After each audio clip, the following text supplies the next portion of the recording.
भोपाल से प्रस्तुत हैं प्रादेशिक समाचार। नमस्कार, समाचारों के साथ मैं जितेंद्र रघुवंशी। पहले मुख्य समाचार।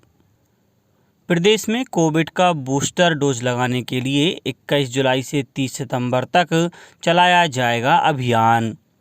प्रदेश के किसानों से 7,275 रुपये प्रति क्विंटल के न्यूनतम समर्थन मूल्य पर खरीदी जाएगी मूंग। और खनिज क्षेत्र में उत्कृष्ट कार्य के लिए प्रदेश को मिला पुरस्कार। अब समाचार विस्तार से।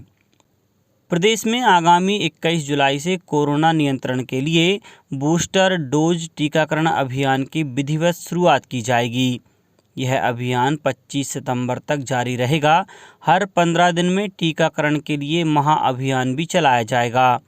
यह जानकारी मुख्यमंत्री शिवराज सिंह चौहान ने मंत्रालय में कोविड-19 बूस्टर डोज टीकाकरण अभियान की तैयारियों की समीक्षा के दौरान दी। मुख्यमंत्री श्री चौहान ने कहा कि बूस्टर डोज लगाए जाने के लिए योजनाबद्ध तरीके से तैयारी की जाए। उन्होंने कहा कि जिन व्यक्तियों को दोनों डोज लगे हुए 6 माह हो चुके हैं, उन्हें बूस्टर डोज लगवाने की पात्रता है। मुख्यमंत्री ने प्रदेश में कोरोना की स्थिति की जानकारी भी ली। बताया गया कि प्रदेश में वर्तमान में 928 एक्टिव केस हैं। देश में मध्य प्रदेश अभी 22वें स्थान पर है। दूसरी ओर देश में कोरोना नियंत्रण के लिए बूस्टर डोज टीकाकरण अभियान की विधिवत शुरुआत कल से की गई। प्रदेश में किसानों की मूंग न्यूनतम समर्थन मूल्य 7,275 रुपये प्रति क्विंटल की दर से खरीदी जाएगी। मुख्यमंत्री ने अपने निवास कार्यालय से मीडिया के लिए जारी संदेश में यह जानकारी दी। उन्होंने कहा कि मध्य प्रदेश में किसानों ने मेहनत से ग्रीष्मकालीन मूंग पैदा की है। मूंग के दाम बाजार में समर्थन मूल्य से काफ़ी कम हैं। राज्य सरकार किसानों की बेहतरी के लिए हर संभव प्रयास कर रही है। मुख्यमंत्री ने कहा कि यह फैसला लिया गया है कि 7,275 रुपये प्रति क्विंटल की दर के न्यूनतम समर्थन मूल्य पर मूंग खरीदी जाए। खरीदी के लिए राज्य सरकार 18 जुलाई से रजिस्ट्रेशन शुरू कर रही है। भारत में हर वर्ष 15 जुलाई को प्लास्टिक और पुनर्निर्माण सर्जरी राष्ट्रीय दिवस मनाया जाता है। American society of plastic surgery global summit ने भी हाल ही में इस दिन को विश्व प्लास्टिक सर्जरी दिवस के रूप में मनाने की घोषणा की थी। कल विश्व युवा कौशल दिवस था। संयुक्त राष्ट्र महासभा ने वर्ष 2014 में हर साल 15 जुलाई विश्व युवा कौशल दिवस मनाए जाने की घोषणा की थी। संयुक्त राष्ट्र शैक्षिक, वैज्ञानिक तथा सांस्कृतिक संगठन यूनेस्को के एक वक्तव्य में कहा गया है कि युवाओं को रोजगार, श्रेष्ठ कार्य और उद्यमिता के लिए कौशल युक्त करने के रणनीतिक महत्व को चिन्हित करने के लिए यह दिवस मनाया जाता है। साझा केंद्रीय विश्वविद्यालय प्रवेश परीक्षा स्नातक CUET UG 2022 का पहला चरण देश भर के लगभग 500 शहरों में कल से शुरू हो गया। यह परीक्षा 15, 16, 19 और 20 जुलाई को होनी है। इस वर्ष परीक्षा के लिए लगभग 14,90,000 विद्यार्थियों ने पंजीकरण कराया है। इनमें से 8,10,000 परीक्षार्थी पहले चरण में और 6,80,000 दूसरे चरण में परीक्षा देंगे। दूसरे चरण की परीक्षा 4 से 10 अगस्त तक कराई जाएगी। राष्ट्रीय परीक्षा एजेंसी ने कहा है कि सभी परीक्षा केंद्रों की CCTV से निगरानी की जाएगी। परीक्षा केंद्रों पर जैमर भी लगाए गए हैं।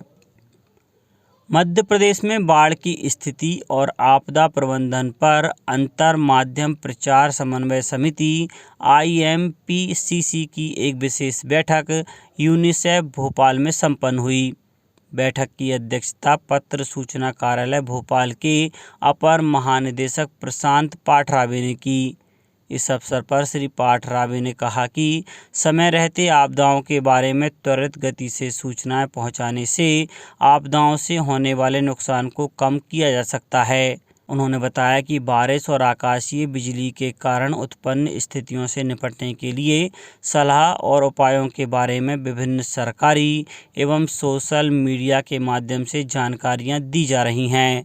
बैठक में नगर पालिक निगम भोपाल के अपर आयुक्त CP गोहल ने कहा कि प्रदेश में भारी बारिश से उत्पन्न आपात स्थिति से निपटने के लिए एक कंट्रोल स्थापित किया गया है। बैठक में बारिश और बाढ़ संबंधी सूचनाओं को पहुंचाने में भोपाल दूरदर्शन और आकाशवाणी द्वारा किए जा रहे प्रयासों पर भी चर्चा हुई। कार्यक्रम में यूनिसेफ के संचार विशेषज्ञ अनिल गुलाटी ने कहा कि बाढ़ उतरने के बाद कॉलरा और डायरिया जैसी बीमारियों का प्रकोप बढ़ने लगता है। सूचनाओं के आदान प्रदान में इस तथ्य को भी ध्यान में रखा जाना चाहिए। इस मौके पर CRC भोपाल की अरुणा R ने भी अपने विचार रखे। बैठक में केंद्र और राज्य सरकार के सूचना एवं प्रचार प्रसार से जुड़े विभिन्न विभागों के अधिकारी उपस्थित थे। मुख्यमंत्री शिवराज सिंह चौहान को खनिज साधन मंत्री श्री बृजेंद्र प्रताप सिंह ने खनिज क्षेत्र में उत्कृष्ट कार्य के लिए प्रदेश को केंद्र सरकार द्वारा प्रदान की गई ट्रॉफी और पुरस्कार भेंट की। मुख्यमंत्री श्री चौहान को मंत्रालय में मंत्रिपरिषद की बैठक में ट्रॉफी भेंट की गई। खनिज साधन मंत्री श्री सिंह ने बताया कि भारत सरकार के खान मंत्रालय द्वारा खनिज क्षेत्र में खोज, खनिज ब्लॉक की नीलामी प्रक्रियाओं में सुधार, माइनिंग क्षेत्र में ईज ऑफ डूइंग बिजनेस, राजस्व में वृद्धि आदि क्षेत्रों में उत्कृष्ट कार्य के लिए राज्य शासन को पुरस्कार प्रदान किया गया है। राज्य शासन को 12 जुलाई को अंबेडकर इंटरनेशनल सेंटर नई दिल्ली में 6वें नेशनल माइनिंग कॉन्क्लेव में 2 विभिन्न श्रेणियों में 3 करोड़ का प्रथम पुरस्कार तथा 2 करोड़ का द्वितीय पुरस्कार प्रदान किया गया। पुरस्कार में ट्रॉफी भी प्रदान की गई। यह पुरस्कार केंद्रीय गृह मंत्री अमित शाह, केंद्रीय खान मंत्री प्रहलाद जोशी तथा केंद्रीय राज्य मंत्री राव साहेब दानवे पाटिल द्वारा प्रदान किया गया। कल भोपाल स्थित मंत्रालय में राज्य मंत्रिपरिषद की बैठक हुई। बैठक की अध्यक्षता मुख्यमंत्री शिवराज सिंह चौहान ने की। मुख्यमंत्री श्री चौहान ने बैठक से पहले अनौपचारिक चर्चा में जानकारी दी कि कोरोना संक्रमण से बचाव के लिए प्रदेशवासियों को बूस्टर डोज लगाने के लिए 21 जुलाई से 30 सितंबर तक अभियान चलाया जाएगा। पंडित दीनदयाल उपाध्याय की जयंती 25 सितंबर तक अधिक से अधिक टीकाकरण सुनिश्चित करने के लिए विशेष गतिविधियां संचालित की जाएंगी। प्रदेशवासियों को टीकाकरण के लिए प्रेरित करने 21 जुलाई से 25 सितंबर के मध्य विशेष अभियान भी संचालित किए जाएंगे। मुख्यमंत्री श्री चौहान ने कहा कि प्रदेश में कोरोना के प्रकरण बड़े अवश्य हैं, परंतु यह चिंताजनक स्थिति में नहीं है। कोरोना संक्रमण से प्रभावित व्यक्ति घर पर ही उपचार से स्वस्थ हो रहे हैं। चिंता की कोई बात नहीं है। राज्य सरकार स्थिति पर लगातार नज़र रखे हुए है। केंद्रीय उपभोक्ता मामलों के विभाग ने उपभोक्ताओं को सशक्त करने और लोगों में उनके अधिकारों के प्रति जागरूकता पैदा करने के लिए जागृति नामक मस्कट लॉन्च किया है। जागृति मस्कट को एक ऐसे सशक्त उपभोक्ता के रूप में पेश किया जाएगा जो लोगों में उपभोक्ताओं के अधिकारों के बारे में जागरूक करेगा और उनसे संबंधित समस्याओं के समाधान पर ध्यान देगा। अब बात मौसम की। मध्य प्रदेश में रिकॉर्ड बारिश हो रही है। नर्मदापुरम के ऊपरी इलाकों में मूसलाधार बारिश के बाद तवा डैम के 11 गेट खोलना पड़े। 6 साल बाद यह पहला मौका है जब तवा के गेट जुलाई में ही खोलना पड़ गए। इससे पहले 2016 में 9 जुलाई को पानी छोड़ना पड़ा था। तवा के गेट खुलने से नर्मदा का जलस्तर हर घंटे 1 फीट बढ़ रहा है। तवा डैम से छूटने वाले पानी नर्मदापुरम शहर के पास बद्राभान में नर्मदा में मिलता है। यह पानी मिलने से आने वाले दिनों में हरदा, देवास, सीहोर, खरगोन, बड़वानी समेत तमाम जिलों में अलर्ट रहेगा। मध्य प्रदेश के कई इलाकों में शुक्रवार को भी बारिश का दौर जारी रहा। भोपाल, इंदौर, जबलपुर, रतलाम, उमरिया, छिंदवाड़ा, सिवनी, धार और मंडला समेत कई जिलों में बारिश हुई। पचमढ़ी में कल 1.28 इंच, बैतूल में 1.04 बारिश दर्ज की गई। लगातार हो रही बारिश से प्रदेश की नदियां भी उफान पर हैं। अब कुछ समाचार संक्षेप में। मुरैना जिले में मध्य प्रदेश राज्य विधिक सेवा प्राधिकरण जबलपुर के द्वारा चलाए जा रहे पंचज अभियान के अंतर्गत 11 जुलाई से 15 अगस्त तक बृहद वृक्षारोपण अभियान चलाया जा रहा है। मुरैना जिले के आरोन कृषि विज्ञान केंद्र द्वारा आजीविका भवन आरोन में ICAR स्थापना दिवस पर वर्चुअल कार्यक्रम आयोजित किया जाएगा, जिसमें जिले के सैकड़ों किसान शामिल होंगे। कार्यक्रम में केंद्रीय कृषि मंत्री कृषकों से वर्चुअल माध्यम के जरिए चर्चा करेंगे। इस अवसर पर प्रगतिशील कृषकों के पुरस्कार भी वितरित किए जाएंगे। भारतीय प्रशासनिक सेवा के वरिष्ठ अधिकारी विक्रांत पांडे और साइंटिस्ट PK सिंह ने केंद्र प्रवर्तित कैच द रेन अभियान के कार्यों की कटनी में समीक्षा की। बैठक में कलेक्टर प्रियंक मिश्रा सहित जिला पंचायत के CEO जगदीश चंद्र गोमे भी उपस्थित रहे। बैतूल में नागरिकों को निःशुल्क बूस्टर डोज लगना शुरू हो गए हैं। इसके लिए जिले में 48 सेंटर बनाए गए हैं। गुना में राज्य विधिक सेवा प्राधिकरण जबलपुर के निर्देशानुसार एवं प्रधान जिला एवं सत्र न्यायाधीश एवं अध्यक्ष गुना जिला विधिक सेवा प्राधिकरण वीरेंद्र सिंह राजपूत के मार्गदर्शन में बृहद वृक्षारोपण अभियान के अंतर्गत बैठक का आयोजन किया गया।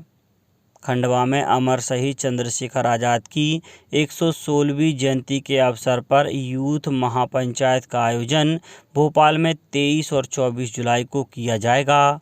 हरदा में मध्य प्रदेश राज्य निर्वाचन आयोग के प्रेक्षक SK उपाध्याय ने नगरीय निकाय निर्वाचन के लिए शासकीय महात्मा गांधी स्कूल में बनाए गए स्ट्रांग रूम और मतगणना स्थल का निरीक्षण किया।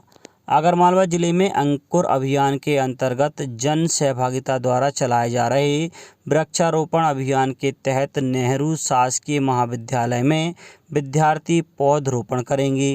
शहडोल कोतवाली से हत्या के प्रयास का एक आरोपी पुलिस हिरासत से भाग निकला।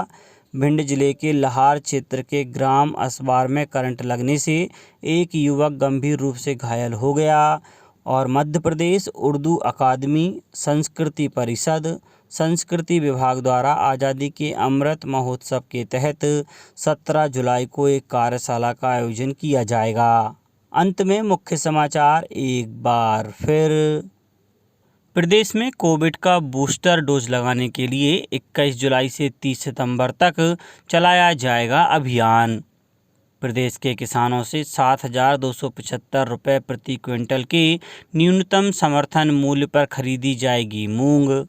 और खनिज क्षेत्र में उत्कृष्ट कार्य के लिए प्रदेश को मिला पुरस्कार। इस बुलेटिन में इतना ही। घर पर रहिए, सुरक्षित रहिए और सुनते रहिए प्रादेशिक समाचार।